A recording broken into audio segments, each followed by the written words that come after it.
ज्ञान, दान, मान, परमार्थ, इन्हें सबसे बड़ा धर्म कहा गया है। और यह धर्म है भी, परंतु धर्म का पालन भी सोच समझ कर करना चाहिए। यूं समझिए कि आपके पास एक बीज है। यदि आप उसे अच्छी माटी में बोते हैं तो वो फलेगा, फूलेगा। उसे देखकर आपको सुख मिलेगा। और यदि आपने उस बीज को कीचड़ में डाला तो क्या वो उगेगा? क्या उसका जन्म होगा? नहीं, वो कीचड़ में सड़कर अपना अस्तित्व खो देगा और कीचड़ का अंश बन जाएगा।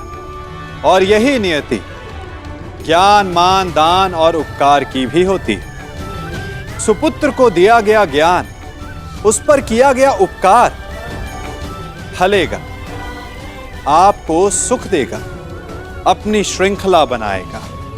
और कुपुत्र को दिया गया ज्ञान, उस पर किया गया उपकार कीचड़ में डाले गए बीज के समान है, जो अपना अस्तित्व खो देगा।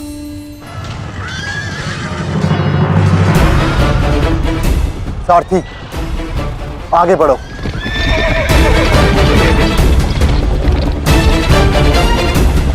अभिमन्यु के द्वार तोड़ते ही हमें उसमें प्रवेश करना है। अभिमन्यु को दृष्टि में रखना, उसकी रक्षा करना हमारा कर्तव्य है।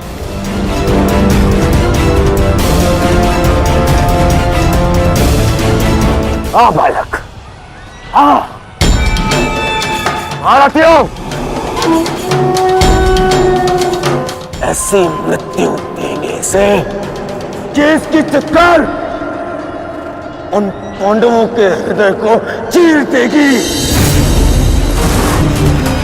और स्मरण रहे, सरल मृत्यु नहीं देनी है इस अभिमन्यु को।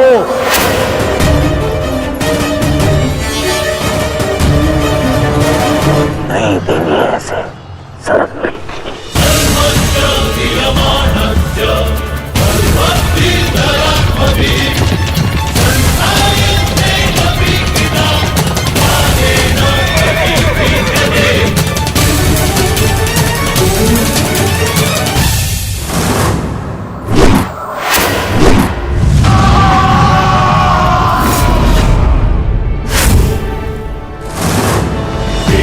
साक्षी, मुझे मार्ग मिल गया है।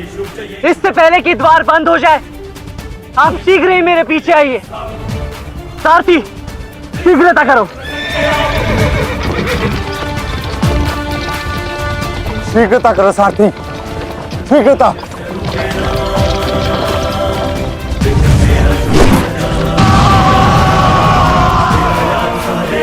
उत्तम अभिमन्यु, उत्तम।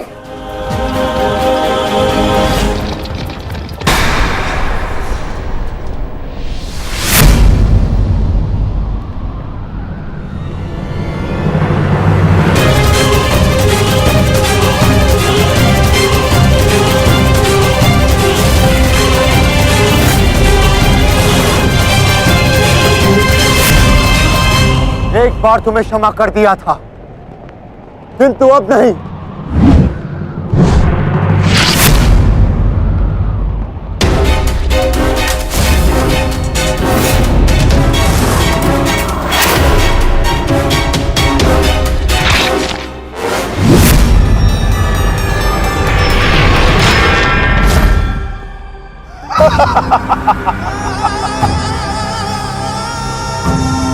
एक बार अपमानित हो चुका हूं, इस बार तुम्हारी बारी है पांडवों। महादेव का वरदान सफल रहा। आज इस युद्ध भूमि में केवल मेरा शासन होगा, मेरा। केवल अर्जुन के अतिरिक्त कोई मुझसे जीत नहीं पाएगा पांडवों। और आज सिर्फ एक ही मृत्यु होगी।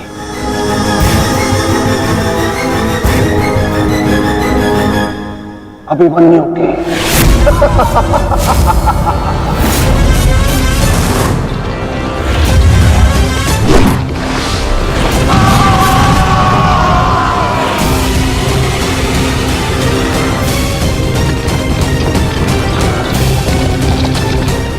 ये चक्रव्यूह तुम्हें पराजित करने के लिए नहीं है मूर्खो। ये तो उस अपमान का प्रतिकार था जो कल अभिमन्यु ने युवराज दुर्योधन के साथ किया था। उसने दुर्योधन का मान हरण किया था और आज वो उसके प्राण हरण करेगा।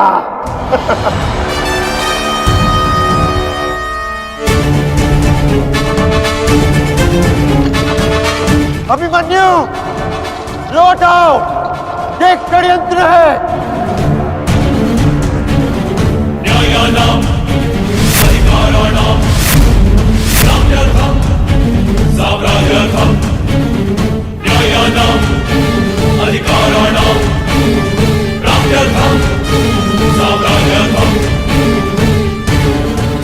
व्यू के भीतर प्रवेश करना जितना चुनौतीपूर्ण है, उतना ही चुनौतीपूर्ण उससे बाहर निकलना भी है। और यदि बाहर निकलने का मार्ग मनुष्य को नहीं पता, तो उस मनुष्य का अंत निश्चित है।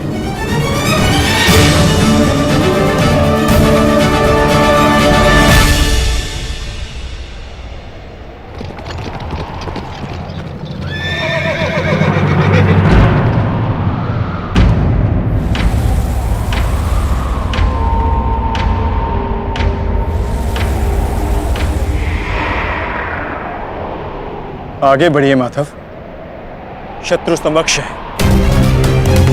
हाँ पार्थ, ठीक कहा तुमने। एक योद्धा के लिए आगे बढ़ने के अतिरिक्त और कोई मार्ग नहीं। वापस आओ अभिमन्यु, लौट आओ, व्यू में प्रवेश मत करो।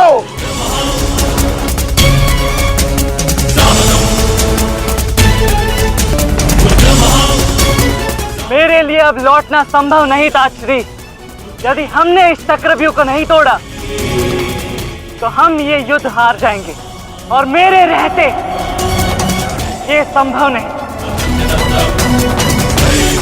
समझने का प्रयत्न करो पुत्र, ये सब तुम्हें घेर कर तुम्हारे प्राण लेना चाहते हैं। लौट आओ अभिमन्यु, लौट आओ। एक योद्धा मृत्यु के भय से पीछे नहीं हटता था श्री। वो आगे बढ़कर मृत्यु का वरण करता है,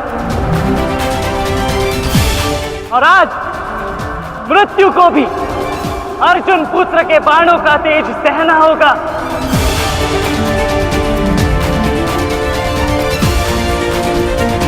मैं इस चक्रव्यूह में आया हूं ताकि पांडवों का सर गर्व से उठा रहे। और विश्वास कीजिए दात्री, यदि मेरा सर भी कट जाए तब भी आपका सर गर्व से उठा रहेगा।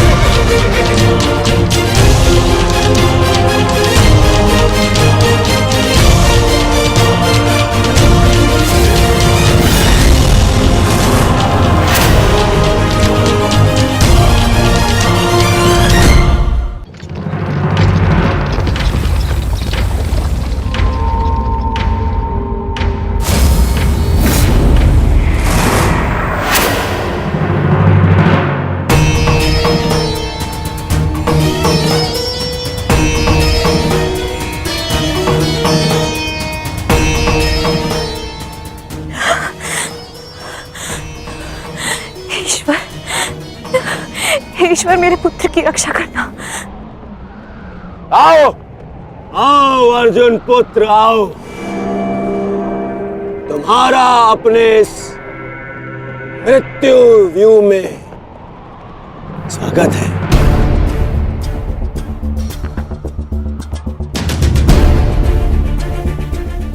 एक वीर योद्धा से सुना था मैं कि हे मृत्यु, तैयार यदि तू आने को प्रसन्न मुखा, द्वार खुला है तेरा स्वागत प्रसन्न मुखा।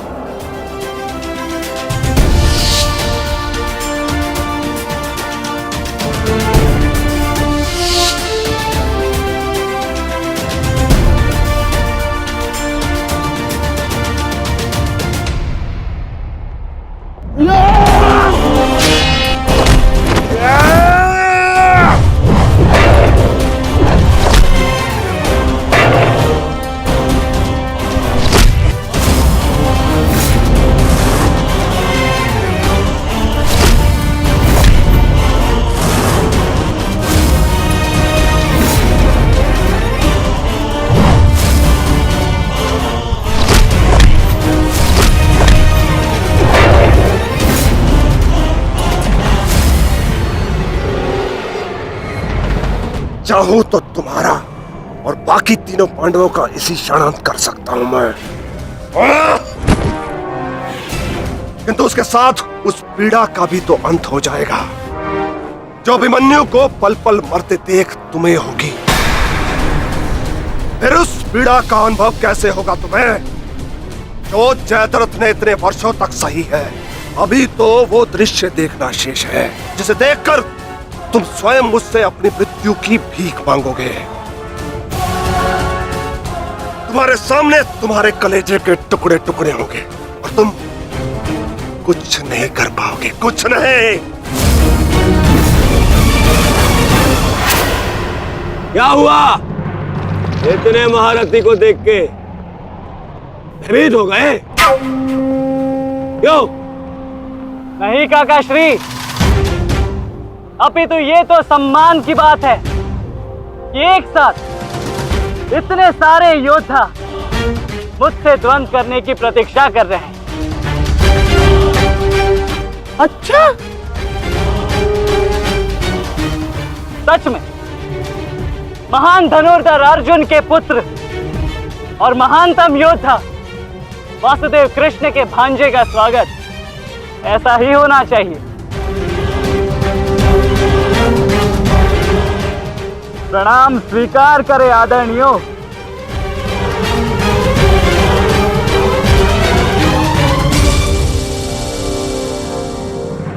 अपनी सीमा में रहो बालक। जितना कम अपमान करोगे उतनी ही कम पीड़ादायक मृत्यु मिलेगी तुम्हें। जितना जीवित रहूंगा उतनी हानि करूंगा, क्योंकि मेरी श्वास ही मेरा अस्त्र है और जब तक मेरी श्वास चलेगी तब तक यमदेव तांडव करेंगे।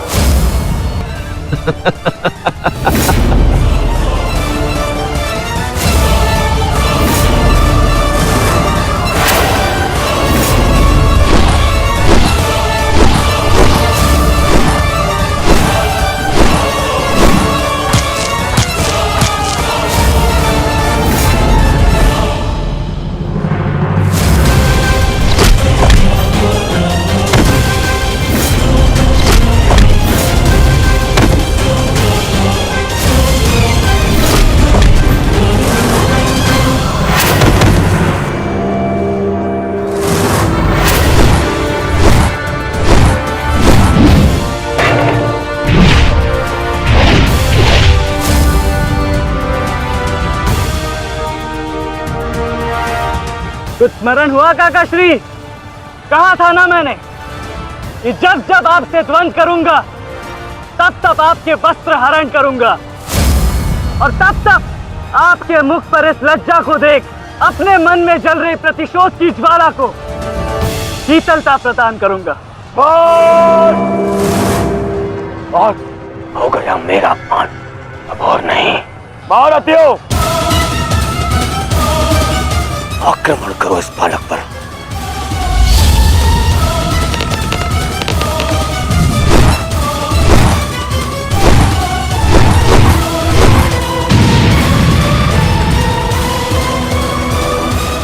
एक क्या रहे, अपने धर्म का पालन कीजिए, मेरा प्रतिशोध लीजिए, आक्रमण कीजिए आचार्य।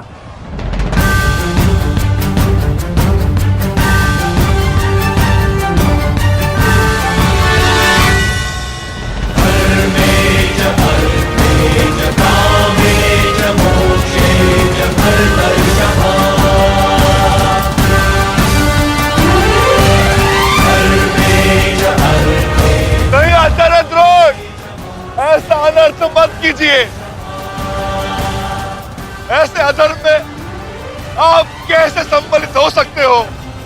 आचार्य, वो बालक है। रुक जाइए आचार्य, रुक जाइए।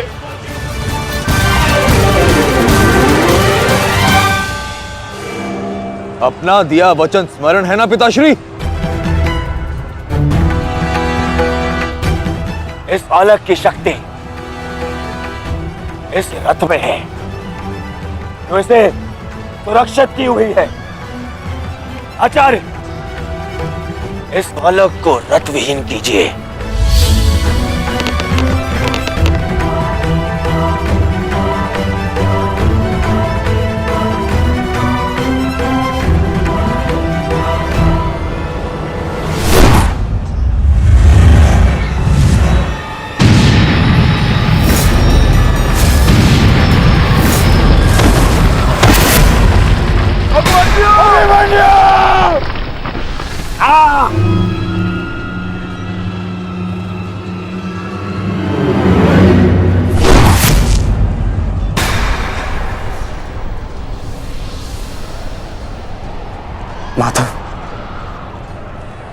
मुझे कई बार चोट लगी, परंतु इस चोट की पीड़ा का भान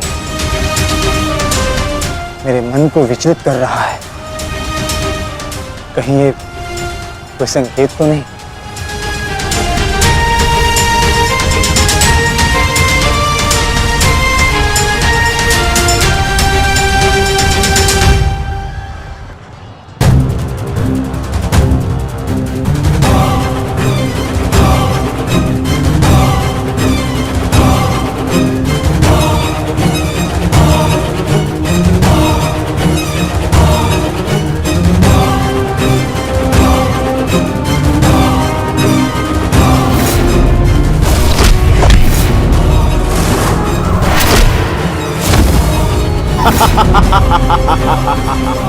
दुर्योधन, केवल आचार्य द्रोण को अपना वचन ज्ञात कराने से क्या होगा? इतने अपमान के पश्चात भी अंगराज कर्ण तो जो के त्यों खड़े हैं। क्या इनका इस युद्ध के प्रति कोई कर्तव्य नहीं? मैं केवल नियम का पालन कर रहा हूं गांधार नरेश। नियम और नीति कहती है कि एक योद्धा के साथ केवल एक ही योद्धा युद्ध कर सकता है, और तुरंत के लिए अभिमन्यु युद्ध के लिए किसको चुनेगा वो उसका अधिकार है। नहीं मित्र, ये विकल्प लेने का समय नहीं है, अंत करो इसका। नहीं मित्र, हमें इस युद्ध जीतने के लिए अनीति का सहारा लेने की आवश्यकता नहीं है। नीति सिखाते सिखाते प्रपितामह शरशैया पर चले गए। यदि इन्हें नीति का ज्ञान होता तो आज ये युद्ध संभव ही ना होता। अभिमन्यु, तुम्हें विकल्प चुनना होगा।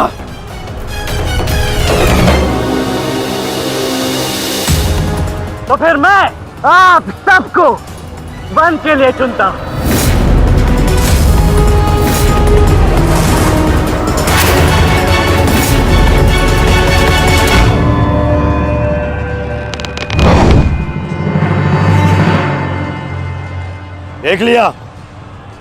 देख लिया, इसने अपना विकल्प चुन लिया। अब इस पर दया दिखाने की कोई आवश्यकता नहीं है। अब आक्रमण करने की आवश्यकता है। आक्रमण करो और अपना वचन स्मरण रखो कर्ण। देख रहे हो पांडवों, अभी तो ये रथ विहीन हुआ है, फिर निशस्त्र होगा और फिर प्राणहीन।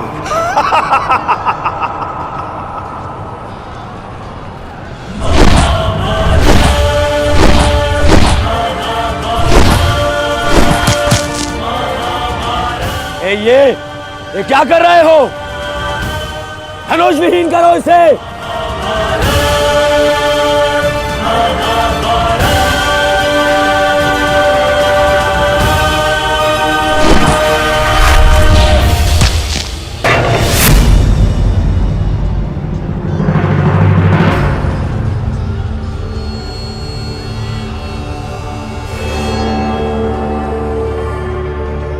ठहरो मित्र, स्मरण रहे, इससे इतनी सरल मृत्यु नहीं देनी है। सूर्यास्त होने तक इसकी श्वास इससे अलग नहीं होनी चाहिए।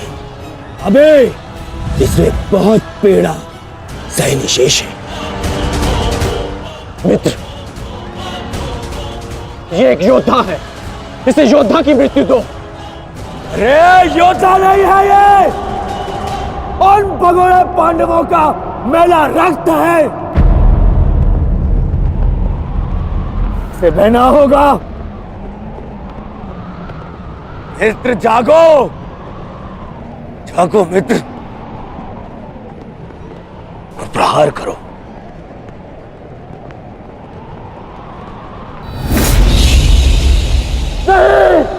नहीं अंगराज, ऐसा मत करो, यह धर्म है। अधर्म? अंगराज!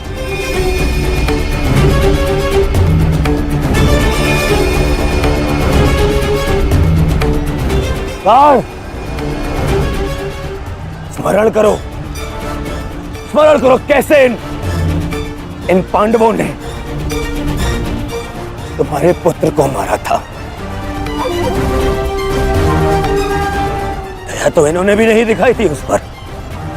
उसकी पीड़ा का मान है मुझे। और प्रहार करो उस पर।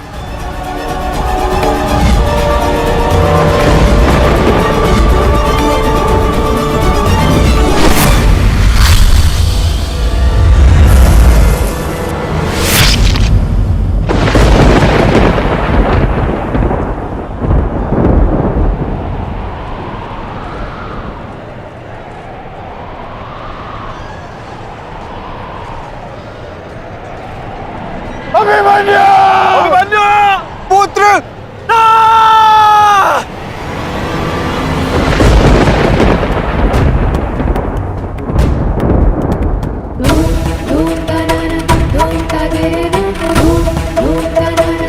क्या हुआ माताश्री? उतरा बस ऐसे ही। एक बात कहूँ माताश्री, आज मन कुछ विचलित सा हो रहा है। आज से पहले ऐसा कभी नहीं हुआ। अरे तो रोज ही युद्ध पे जाते हैं, परंतु आज कुछ विचित्र सा अनुभव हो रहा है। चिंता करने की कोई आवश्यकता नहीं है उत्तरा। मेरा पुत्र महावीर है और फिर उसे सभी पांडव, पिताश्री, ज्येष्ठ, उनकी सुरक्षा भी तो प्राप्त है। मुझे पूर्ण विश्वास है अभिमन्यु विजयी होकर लौटेगा और तुम उसका तिलक करोगी। हे सूर्यदेव, आज तनिक शीघ्र अस्त हो जाओ।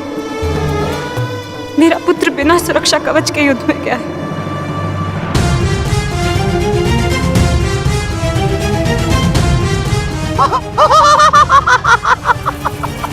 बालक, तुम्हें सबके साथ युद्ध करना था ना? करो युद्ध।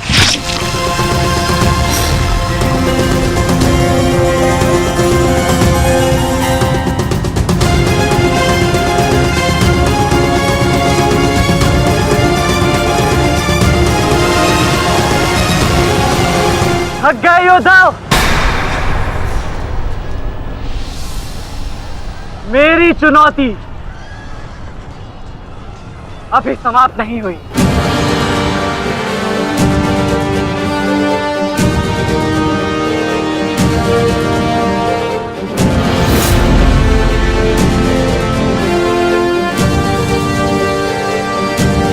आचार्य द्रोण,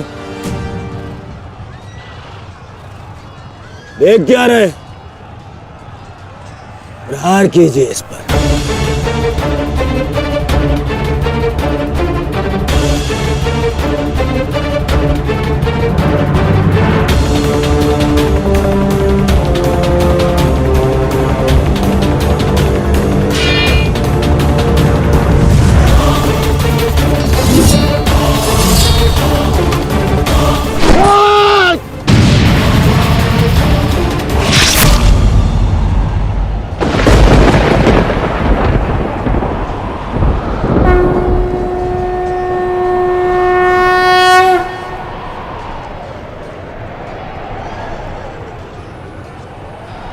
अब ठीक है ना माधव?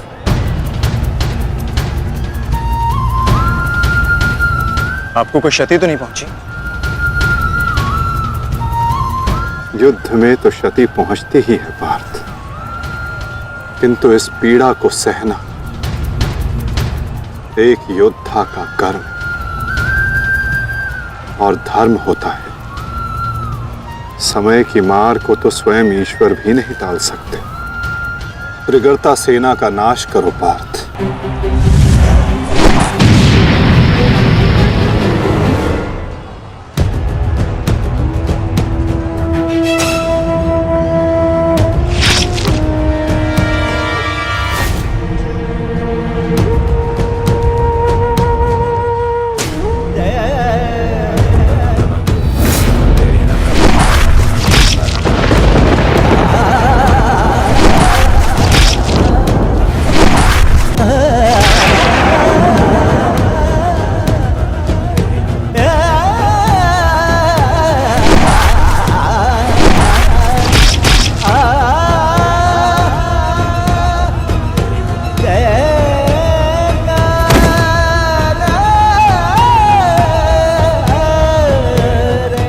द्वंद्व अभी शेष है।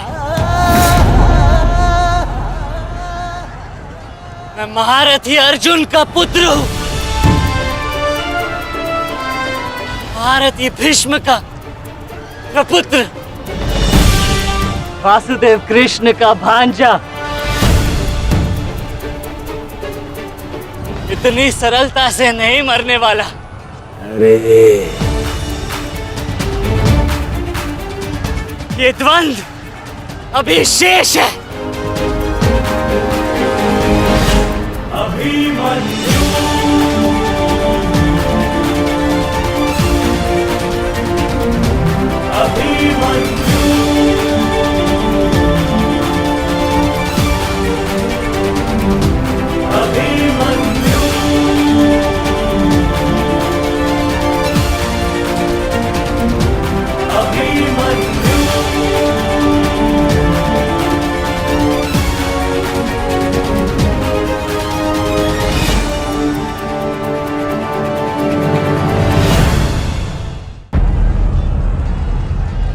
बस करो दुर्योधन, अभिमन्यु के लिए इतनी पीड़ा पर्याप्त है।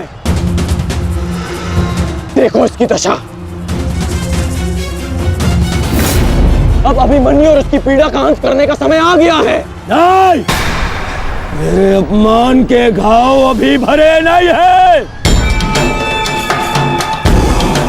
केवल मेरे आदेश का पालन करो।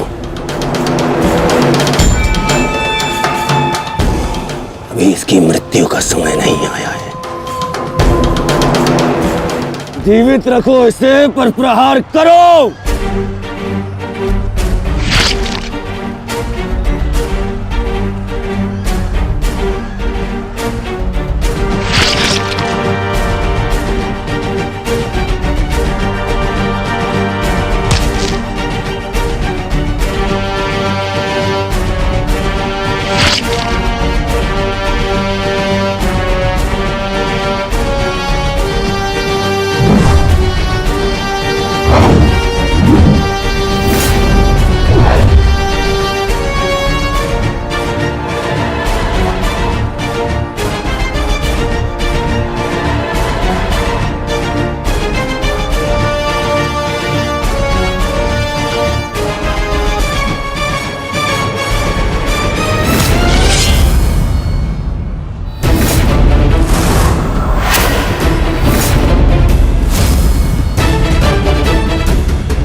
पूरे बल से प्रहार करो इस अर्जुन पुत्र पर।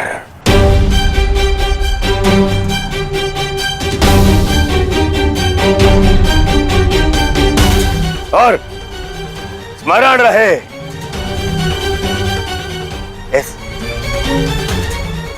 इस बालक के शरीर के हर एक भाग में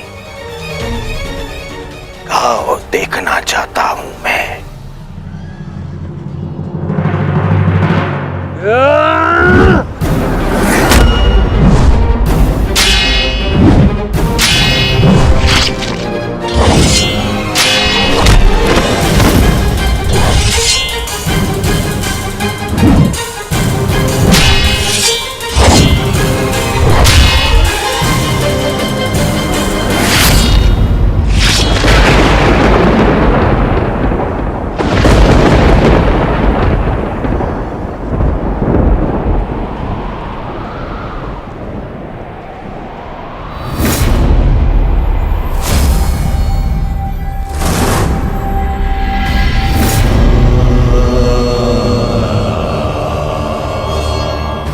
अभिमन्यु!